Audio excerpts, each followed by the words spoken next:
नमस्कार, आप देख रहे हैं दैनिक साथी हरियाणा। रोहतक सांसद दीपेंद्र हुड्डा हरियाणा मांग हिसाब यात्रा के तहत तमाम विधानसभा में पहुंच रहे हैं। सोमवार को पानीपत की संभाल का विधानसभा पहुंचे और जमकर भाजपा की सैनी सरकार को आड़े हाथों लिया। वहीं दावा कर दिया कि 1 महीने बाद कांग्रेस की सरकार बन रही है। इतना ही नहीं, भाजपा सरकार के खिलाफ जिस तरह से भर्तियों को लेकर युवाओं में रोष है, उनको साधते हुए ऐलान किया कि चिंता न करें, परीक्षा की तैयारी करें। सरकार बनने के 1 साल के अंदर 1 लाख भर्तियां की जाएंगी। दीपेंद्र हुड्डा का यह दावा कितना कारगर होगा, यह तो समय ही बताएगा, लेकिन इतना जरूर है कि दीपेंद्र हुड्डा लगातार लोगों के बीच जाकर युवाओं से लेकर तमाम वर्गों को साधने में जुटे हुए हैं। दीपेंद्र की यात्रा देखकर लगता है कि मानो कांग्रेस में सीएम पद के दावेदार दीपेंद्र हुड्डा ही हैं। अब आपको दिखाते हैं सोमवार को संभाल का पहुंचे सांसद दीपेंद्र हुड्डा ने क्या कहा। देश में नंबर 1 बन गया हरियाणा, क्राइम में, अपराध में, जो अमन चैन शांति का प्रतीक हरियाणा था, आज वहां विरोधियां, रंगदारियां, अपहरण, हत्या दर में, आज अपराध में देश में नंबर 1, बेरोजगारी में देश में नंबर 1, नशे में पंजाब से आगे निकल गया हरियाणा। ऐसी स्थिति बढ़ गई। ड्रग ओवरडोज रिलेटेड जो मौतें होती हैं पिछले 3 साल से हरियाणा में पंजाब से ज्यादा नशे में आगे बढ़ गया हरियाणा। और हरियाणा के नौजवान के भविष्य को तो इतना अंधकार में धकेल दिया इस सरकार ने कि हरियाणा का नौजवान बेरोजगारी, बीमार सहरा नौजवान, कहीं डिप्रेशन, कहीं नशे की तरफ कदम बढ़ा रहा नौजवान और कहीं विदेश में पलायन की तरफ। हरियाणा के ऊपर के जिलों के गांव खाली हो गए, घर बार बेचकर, उधारी लेकर, सब कुछ अपना बेचकर, पनमा के जंगलों के रास्ते, धोखी के रास्ते, विदेशों में जाकर मजदूरी करने के लिए हरियाणा का नौजवान आज सोच रहा है विदेशों में अवैध तरीके से जाकर और वहां पर जान जोखिम में डालकर मजदूरी, ताकि हरियाणा में, क्योंकि उसको अपना भविष्य नहीं दिख रहा। आज ऐसी स्थिति बना दी और केवल बेरोजगारी, नशे, अपराध में ही नहीं, आज महंगाई में भी देश में नंबर 1 बना दिया हरियाणा।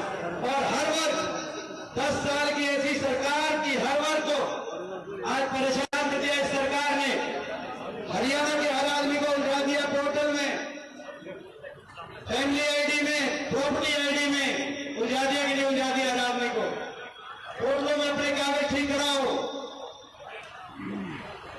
कहीं कोई स्पेलिंग में गलती आ जाए, कहीं कोई आमदनी में गलती आ जाए, कहीं कोई पते में गलती आ जाए तो कोई सुनवाई नहीं, चक्कर काटो। हरियाणा के आम जन को उलझा दिया पोर्टलों आईडियो में, हरियाणा के नौजवान को उलझा दिया सीईटी में और कच्ची भर्ती में।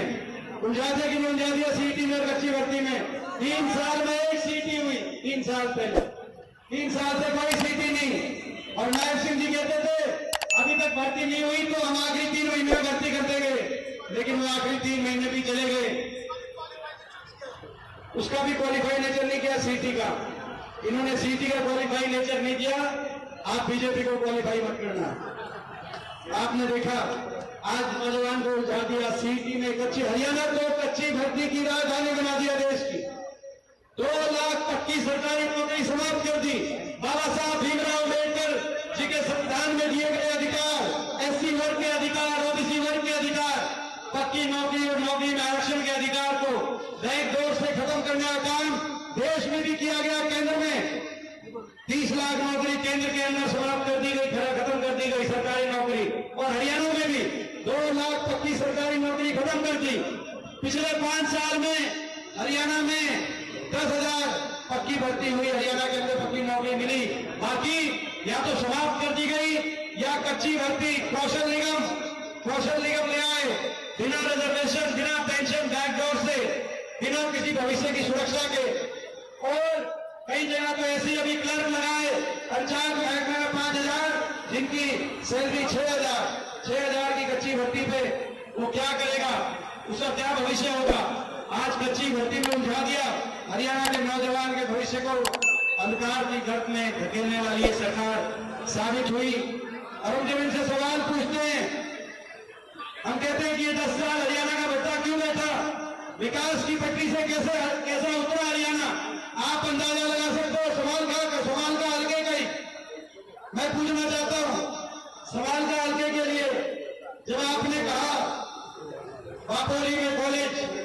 बापोली में कॉलेज धर्म सिंह जी और हमने मिलकर बनवाया कि नहीं बनवाया, मैं आपसे पूछना चाहता हूं। आपने जब कहा समालखा में अस्पताल, तो धर्म सिंह जी और हमने मिलकर समालखा में अस्पताल बनवाया कि नहीं बनवाया? आपने जब कहा चुनकाना में ITI, तो धर्म सिंह जी और हमने मिलकर चुनकाना में ITI बनवाई कि नहीं बनवाई? ये यमुना पुल, और यमुना पुल को तो आपको पता है कि यूपी की सरकार से समझौता करके, उस समय अखिलेश यादव जो मेरे मित्र हैं, उस समय यूपी मुख्यमंत्री थे, यूपी में समझौता करके ये वो लिस्ट दिखा रहे हैं। मगर एक एक समालखा हल्के के विकास की धर्म सिंह जी आपने इतना जोर लगा रखा था कि एक की लिस्ट मेरे दिल और दिमाग पर आपने छपा रखी थी। तो एक बात अब मैं पूछना चाहता हूं, 10 साल की इनकी सरकार में कोई एक विकास कार्य 10 साल की इनकी सरकार में हुआ? सवाल करो। उस समय 12 पावर हाउस समालखा हल्के में जो बता रहे हैं, एक बात में नहीं, आप तो जानते हो एक बात, लेकिन इन 10 साल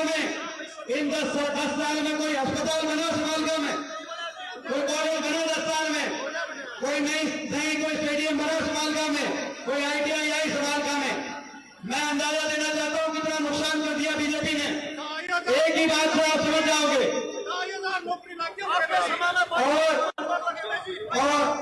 और मैं एक ही उदाहरण देना चाहता हूं कितना बीजेपी ने नुकसान कर दिया। जब हमारी सरकार थी उस समय हरियाणा के 4 शहरों को मेट्रो से जोड़ने का काम हुड्डा सरकार में, कांग्रेस की सरकार में किया गया। 81 kilometre metro, Gurgaon, Faridabad, Ballabhgarh, Bhajpa 81 kilometre metro पिछले 10 साल में, और सोनीपत तक की मेट्रो सिद्धांत उसको मंजूरी मिली हुई, और आगे RITS से पानीपत जुड़ना था दिल्ली से।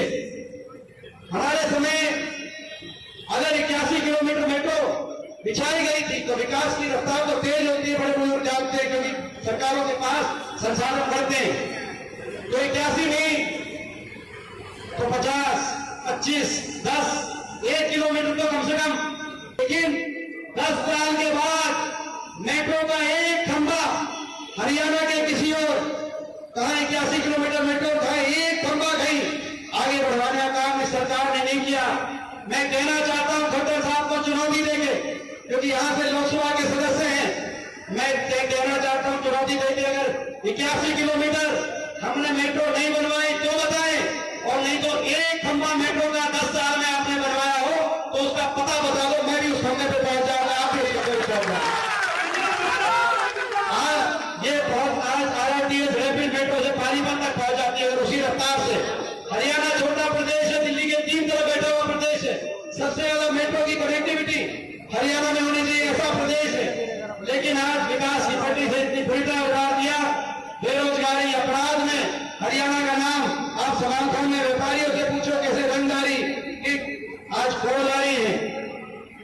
आपको याद होगा वो समय भी 2004 से पहले जब चौटाला भाजपा की सरकार थी, उस समय भी कानून व्यवस्था बिगड़ी हुई थी, अब फिरौतियों की कॉल आती थी।